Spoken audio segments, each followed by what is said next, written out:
Good morning students. Today we are going to start design of isolated footing. So what is footing? As you already have seen footings and have studied in your geotechnical engineering the types of footings. So isolated footing is somewhat like this. It has a column and this footing. So what happens, we can see in the plan that the footing can be shown by this square shape and the column can be shown here. This type of design we have to do for isolated footing. So let's begin with a numerical problem. We have a numerical problem. Design a square footing of uniform thickness for an axially loaded column of 450 mm cross 450 mm. जो हमारे पास column दी हुई है उस column की size, ये जो column है 450 mm cross 450 mm की है. The safe bearing capacity of soil is 190 kilo newton per metre square. Soil की bearing capacity 190 kilo newton per metre square है. लोड ऑन द कॉलम, जो कॉलम के ऊपर से लोड आ रहा है कॉलम पे वो है 850 kilo newton. We have to use M20 concrete and Fe415 steel. So let's begin solution. So firstly we will write whatsoever we have been given. We have been given load on the column. Column पर ऊपर से आने वाला load which is 850 kilo newton. Bearing capacity of soil 190 kilo newton per metre square.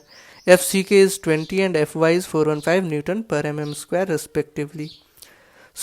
सबसे पहले हम क्या करते हैं, किसी भी डिज़ाइन के लिए हमें क्या करना होता है, हम उसकी लोड कैलकुलेट करते हैं. लोड के बाद उसकी डेप्थ कैलकुलेट करते हैं कि कितनी डेप्थ देनी है. फॉर एग्जांपल जैसा हम लोगों ने स्लैब में किया था, पहले लोड कैलकुलेट करते थे, देन डेप्थ, देन उसके बाद उसका बेंडिंग मूवमेंट के बाद उसकी AST. The same procedure will be following for designing of this footing also. So let's begin. Firstly we do load calculation. As we have been given WC load on the column. Column से जो footing पर load आएगा वही load होगा footing पे. तो column पे है load 850 kilo newton. Now we take self weight of the footing. Footing की खुद की भी वेट होगी कुछ, WF. WC was load from column, WF is weight of footing, self weight of footing. तो हमारा IS कोड ये कहता है we should take 10% of the weight of column as weight of footing. क्योंकि अभी हमें footing की साइज़ वगैरह तो पता नहीं है, तो इनिशियली हम एक आर्बिट्ररी वैल्यू लेंगे. तो कोड ये कहता है कि हम 10% जितना भी ऊपर से लोड आ रहा है उसका 10% मानते हैं कि फुटिंग का अपने खुद का वेट होगा. So we have taken 10% of WC which is 85 kilonewton. So total load will be 850 plus 85, 935 kilonewton. This will be acting on the footing. Now area of footing. area of footing के लिए हमारे पास formula है A equals WC plus WF यानी total load upon Q naught, bearing capacity of soil. Total load upon safe bearing capacity gives us area of footing. So we have used 935 upon 190 which is 4.92 metre square. हमें footing की area मिल गई कि जो हमारी footing बनेगी उस footing की area ये पूरी जो है 4.92 मीटर स्क्वायर होनी चाहिए. अगर ये स्क्वायर फुटिंग है तो लेट्स इसकी साइज़ A है, इधर से A इधर से A. So we can say that A into A square should be equals to 4.92. From here we can calculate the size of this square footing, isn't it? So we'll be doing side of square footing equals A into A square will be equals to 4.92 या A equals under root of 4.92 which will be 2.25. यहाँ पे देख सकते हैं आप 2.25 metre की footing ऐसे बनेगी. 2.25 and column will be 0.45 metre. Now what? Factored soil pressure due to column load only. Now जो ये column load है उसकी वजह से जो soil पे pressure लग रहा है, soil pressure, वो कितना होगा, उसका factored load 850 given था तो उसको हमने 1.5 से multiply कर दिया. So when we are talking about load, as we know that load equals force upon a factored soil pressure, pressure equals force upon area. So force is 850, soil पे force जो है गिवन थी, ऊपर से लगने वाला लोड 850 इंटू फैक्टर्ड 1.5 से किया तो load upon area, this total area will be 2.25 into 2.25. So will get factored soil pressure load upon area. This is 251.85 kilo newton per metre square as in the form of uniformly distributed load throughout this area. Now next step is determining the depth of footing. So see, To determine the depth of footing, we do three things. We calculate it by one-way shear criteria, we calculate it by two-way shear criteria and by bending moment criteria. हम इन तीन criteria से depth of footing निकालते हैं. और चूँकि क्या होता है, हमारी जो ये फुटिंग है या तो ये वन वे शेयर कर सकती है या टू वे शेयर या बेंडिंग मोमेंट में फेल कर सकती है. इन तीनों में क्रिटिकल होती है. तो इन तीनों में जो डेप्थ रिक्वायर्ड है उनको चेक करेंगे और उनमें से जो मैक्सिमम डेप्थ होगी हम उस डेप्थ के लिए डिज़ाइन करेंगे. सी व्हाट हैपन्स, जब अगर किसी चीज़ को हम डिज़ाइन कर रहे हैं, सपोज़ करो वन वे शेयर में कुछ अमाउंट डेप्थ की रिक्वायर्ड है, सपोज़ 300 और 400 या से as it as in metres कह लीजिए 1.5 मीटर या 2 मीटर है.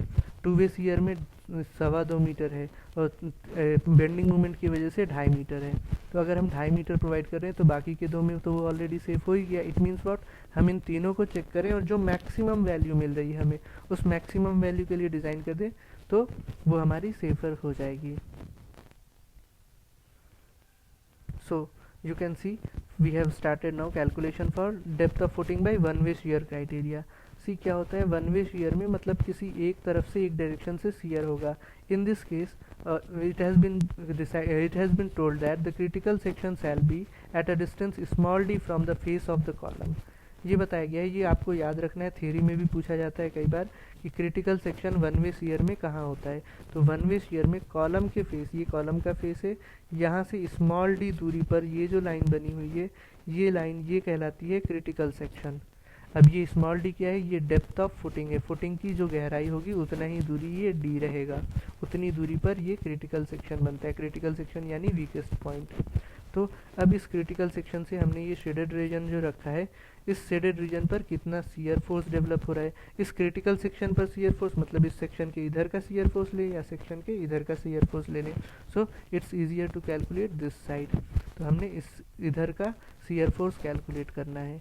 So shear force due to factored soil pressure at this critical section will be equals to, इसका पूरा एरिया ले लें.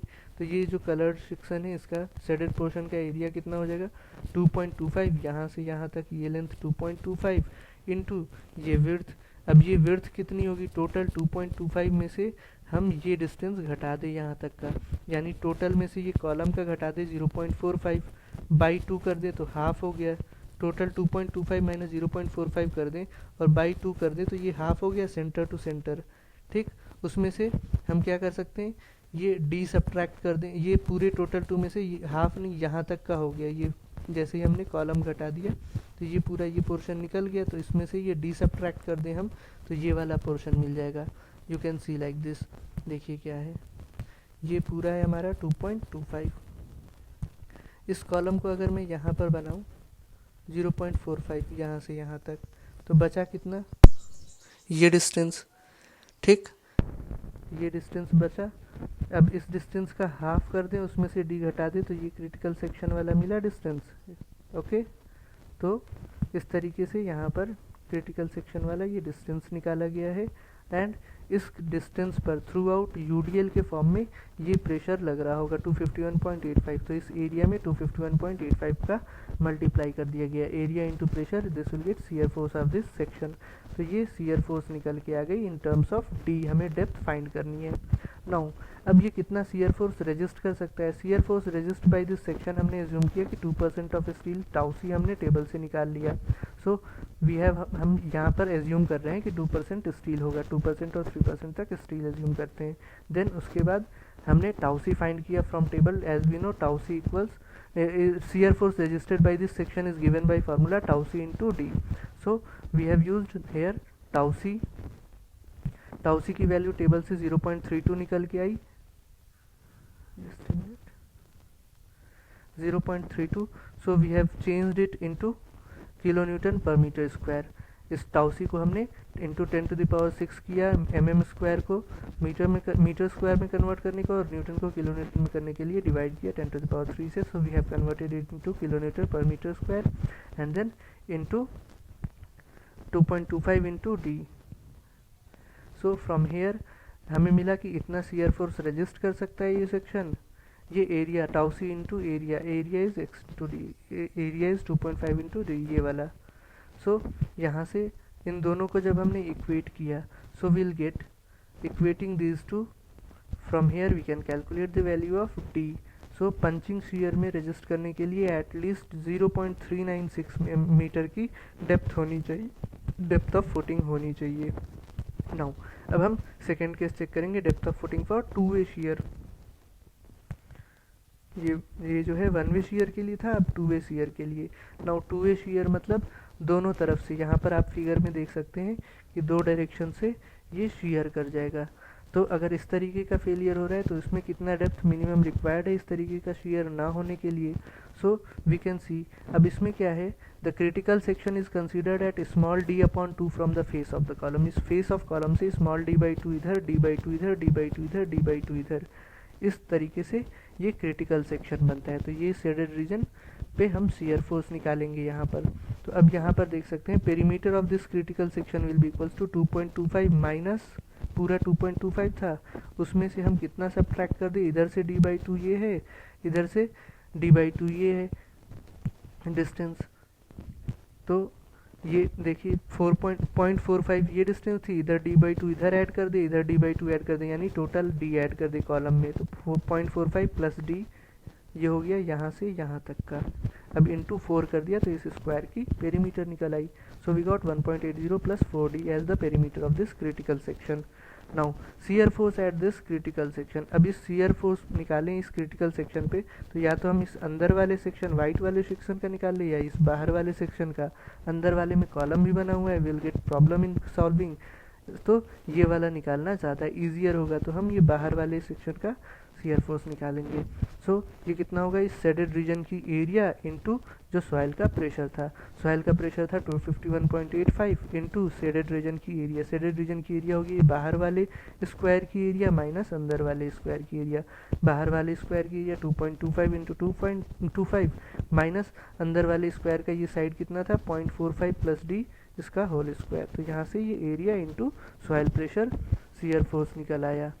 सो नाउ कितना शियर फोर्स ये रजिस्ट कर पाएगा, तो maximum allowable shear stress in this case is 0.25 FCK which will be equals to this much after conversion in kilonewton per meter square. This value becomes 1118 kilonewton per meter square.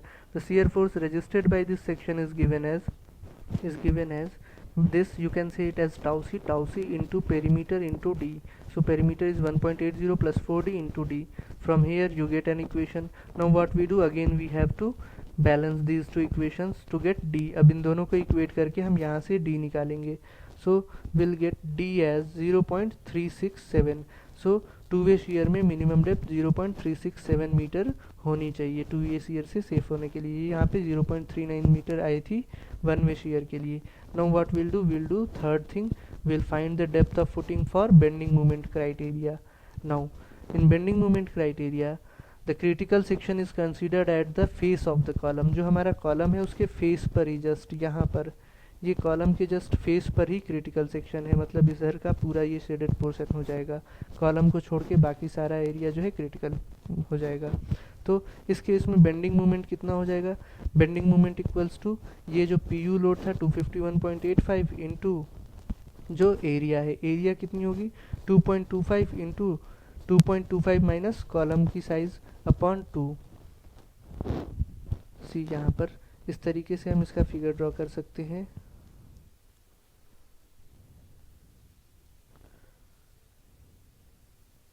ये column है तो ये column के face से, सो column के face से इधर का अगर हम बेंडिंग मोमेंट निकालें, सो व्हाट विल डू, ये पूरा डिस्टेंस हमने मल्टीप्लाई किया 2.25 इंटू ये डिस्टेंस कितना हो जाएगा 2.25 माइनस 0.45/2 ये डिस्टेंस हो जाएगा। पूरे में से कॉलम का सब्ट्रैक्ट कर दिया, जो बचा ये बचा इधर का उसका हाफ कर दिया, तो ये डिस्टेंस हो गया इनटू इसके हाफ पर लग रहा होगा, यानी कि इस डिस्टेंस का बाई 2 पर ये बेंडिंग मोमेंट लग रहा होगा, यानी अपॉन 4 हो गया। ये एक बार फिर से इसको रिपीट कर देता हूँ so that you can get it clearly understood. See ये पूरा जो है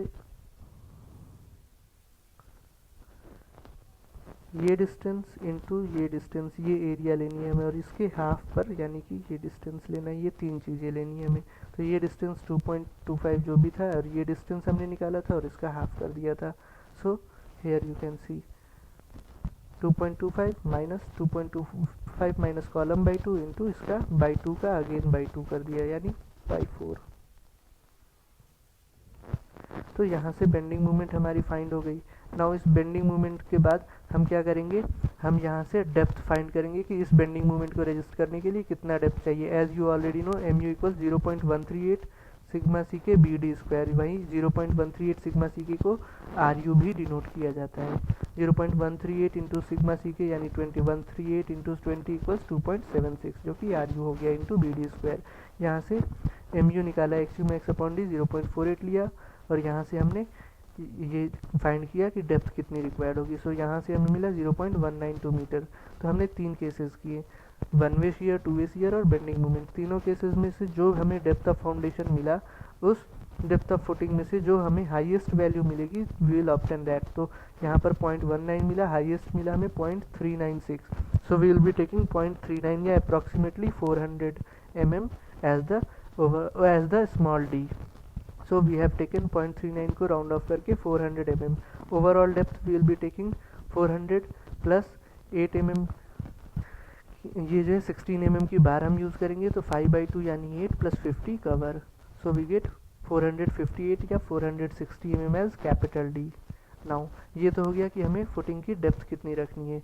now area of reinforcement steel required. अब हमारे पास ये बेंडिंग मोमेंट है, बेंडिंग मोमेंट यहाँ निकाला था, इस बेंडिंग मोमेंट से हम एरिया ऑफ स्टील निकाल लेंगे कि हमें कितनी स्टील इसमें प्रोवाइड करनी होगी। साइज हमें पता चल चुकी है।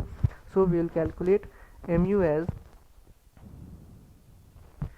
0.87 FY AST D1 minus AST FY upon BD into FC K. ये फार्मूला हमें पता है, हम यहाँ से AST फाइंड करेंगे। We get AST as after putting all this value 0.87 into FY into AST into D 400 जो अभी यहाँ पर ऊपर लिया into 1 minus AST FY 415 into B into D, B was two, this is 2250 into 400 into 20। So यहाँ से हमें AST find करके मिल गई ये वैल्यू।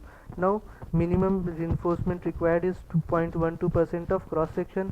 सो 2250 था इंटू 460 अपॉन 100, ये AST मीन आ गई। AST मीन 1242 है और हम प्रोवाइड कर रहे हैं 1652, यानी मिनिमम से ज़्यादा प्रोवाइड कर रहे हैं। इट्स ओके, चेक भी कर लिया हमने that AST provided is greater than AST minimum.